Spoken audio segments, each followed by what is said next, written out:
Tai kiek iš tikrųjų kainuoja kelionė Tailande? Šiandien noriu tiesiog parodyti mūsų įprastą dieną čia ir tuo pačiu parodyti, kiek už ką mes čia mokam. Varom.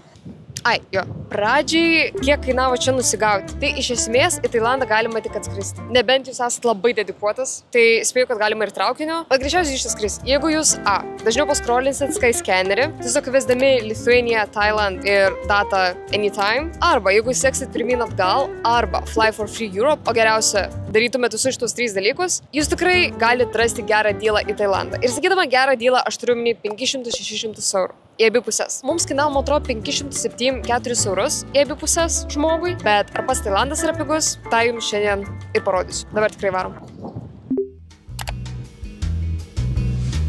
Pusryčius mes kasdien imam iš 7-Eleven. Ir jeigu jūs esate buvę 7-Eleven Amerikoje ar kažkur Europoje, tai turbūt galvojat, ar tikrai ten galima rasti kažką faino pusryčiam? Ir Tailande galima. Pavyzdžiui, Saša beveik kasdien pusryčiam ima trikampinius sumuštinius, kas kainuoja kokį eurą pem, o aš pusryčiam mėgstu tiesiog paimti ryžius, edamame ir kiaušinius ir man tai kainuoja eurą kem. Bet tenais šiaip galima rasti ir onigirių, ir kitų sumuštinių, ir šiaip visokių karių, ryžių su vištiena, nu žodžiu, tenais realiai galima normaliai pavalgyti. Tai pusryčiai mums čia kainuoja iki 2 eurų. O dabar varom kavos.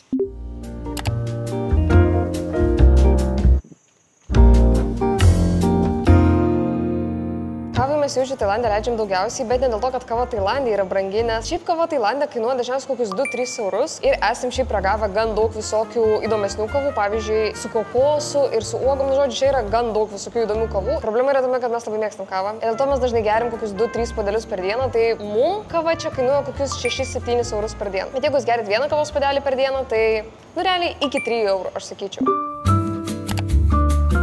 Kalbant apie internetą, tai jis mums čia gavosi labai nebrangiai šiaip. Aš per visą kelionę išleidau 14 eurų. Iš pradžių aš buvau nusipirkus 10 gigabaitų, kurių aš galvojau, kad man užteks, bet po to aš nusipirkau dar 5 gigabaitus, nes mano internetas beveik baigėsi. Planas gavosi pigiai, nes pirkome su Seili, kurie įremia šiandienos video. Jeigu dar nežinojote, tai Seili yra programėlė, kur tiesiog gali įsigyti eSIM savo kelioniai ir jie turi planų virš 200 įvairių vietovių ir Tailandas, Japonija, Amerika, Kanada, kur aš naudoju, vis tai patenka. Ten, kur keliausite, greičiausiai jie turės kažkokį planą ir tai gaunasi žymiai pigiau negu visų pirma naudoti savo interneto tiekėją iš Lietuvos, arba dažniausiai pirkti fizinę SIM yra, nu šiaip nelabai patogu, bet ir dažnai jie būna perbranginti. Ir kas yra labai faina, skirtingai nuo kitų programėlių, kurias aš naudojau, Seili nereikia kiekvieną kartą instaliuoti eSIM. Tu tiesiog vieną kartą instaliuoji eSIM ir po to jau viskas, ką lieka daryti, tai nusipirkti reikiamą planą. Jeigu dar nebandėt, labai rekomenduoju, jūs dar galite pasinaudoti mano nuolaidos kodu, kuris yra tiesiog su mano SIM ir gaus 15% nuolaidą bet kuriam jų planui.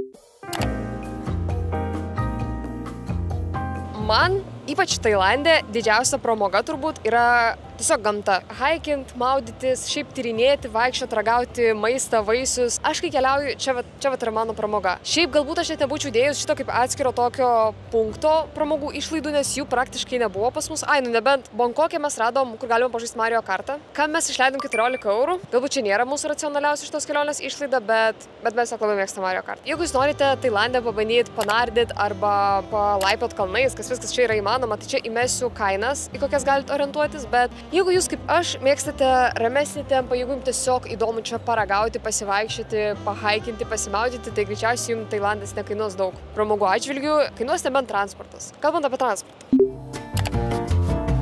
Kas liečia transportą, mes realiai iš esmės didžiąją kelionės dalį naudojame mopedą. Mums labai pasiteisino, iš pradžių mes išsinuomavom porai dienų ir vis prasitęsinėjom keletą dienų ir galiausiai mes išsinuomavom visam laikotarpiui. Tai mūsų kainavo 7 eurai dienai, bet kiek mes domėjomės, tai pigiausiai galima rasti už kažkur 5 eurus dienai. Nu ir degalai. Degalam mes per visą laikotarpį, per visas 2 savaitės sumokėjom, nu, realiai maks gal kokiu 2 eurų. Žodžiu, šiaip tikrai čia nėra brangu važinėtis mopedu. Bankoke aš mopedo gal privengčiau, nes tenais eismas yra aš ten bijočiau užsimušti. Tai Bankoke mes važinėjome su metro ir su boltais. Tai boltai ten nėra brangus. Mes, pavyzdžiui, nuo centro iki viešbučio, kas buvo kažkur 15 kilų, man atrodo, mes mokėjom 6 eurus. Arba yra tuktukai, kurie yra biški brangesni. Šiaip dažnai jie gali labai užkelt kainą, nes jie žino, kad greičiausiai turistai naudos tuktukus. Tai turėkite tai omeny. Boltai ir metro. Tiksliau Skytrainas Bankoke. Tik per Mapsus nustatykite būtinai train funkciją, nes kitaip jums gali kažkodėl nerodyti Skytrainą, kaip mums iš pradžių nerodė. O kainuoja, nu, mums dažniausiai kelionė kažkur pusvalandžio kainavo apie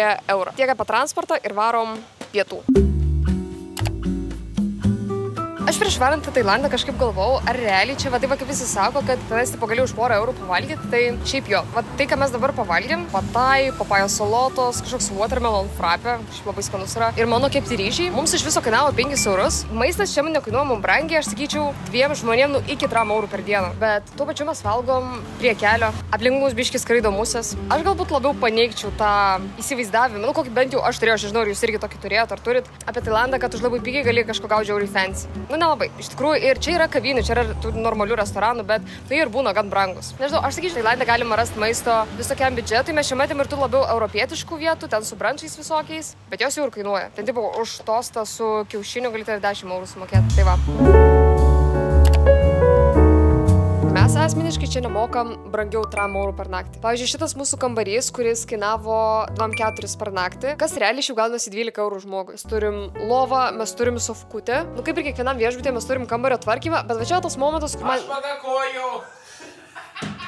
Turim baseiną, turim sporto salę, kurią aš šiaip naudojau kelis kartus, bet aš labai greit nustojau ją naudotis, nes viešbučio atvirai yra labai nejaukiai. Bet aš rekomenduoju visai atidžiai skaityti atsiliepimus, nes mes kai kurios apgyvendinimus jau beveik buvom užrezervavę, kur ten buvo realiai iššūkis 10 eurų, kažkoks namukas ten saloj. Ant popieriaus atrodo labai romantiškai, labai fainai, kad ten kažkur saloj medinis namukas, bet kai mes pradėjom skaityti daugiau atsiliepimų, tai ten rašo, kad ten ir purvina, ir ten pelėsis, ir ten tarakonai bėgioja. Tai mano patarimas, nežinau, gal Tailande ir galima realiai ras už 10 eurų kažką faino, bet per daug nenusipiginti, kaip mes iš pradžių norėjom ten kuo pigiau. Bet aišku, Tailande šiaip galite rasti kažką ir už 100 eurų per naktį. Kažkokią vilą luxury. Tai jo, bet jeigu jūs kaip mes tiesiog norit viešbutėje pernakvoti, biškį pailsėti, tai manau, nu, iki 3 eurų realiai galite gauti visai fainus viešbučius. Ir dar galvoju pasidalinsiu, kad aš jau pradėjau čia šnekėti apie pinigus Tailande, tai jeigu čia keliausit, paimkit daug cash'o. Čia netgi 7-Eleven galima atsiskaityti kortelę, bet ir tai to reikia pririnkti bent 200 batų, kas yra 5 eurai. Kas neskamba daug, bet kadangi čia šiaip yra gan pigu,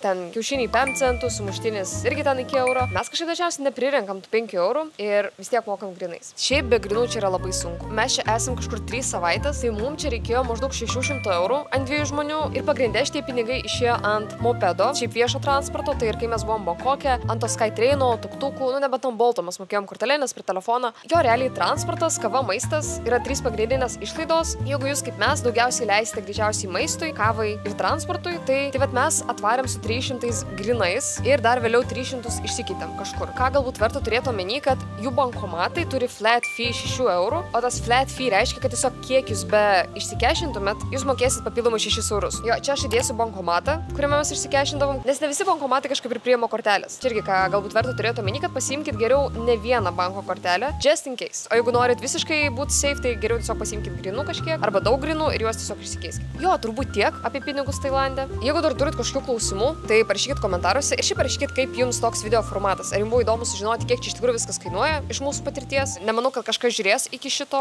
momento, bet jeigu jūs pažiūrėjote, tai parašykit, ką jūs kolekcionuojate iš kelionių. Nes aš važiedus mėgstu kolekcionuoti iš kelionių. Tai va šitą radau turgui, už 2 eurus, visai kietai atrodo. Viršau visus kitus savo žiedus namuose, tai jis vienintelis dabar nuo rankų. Tai va.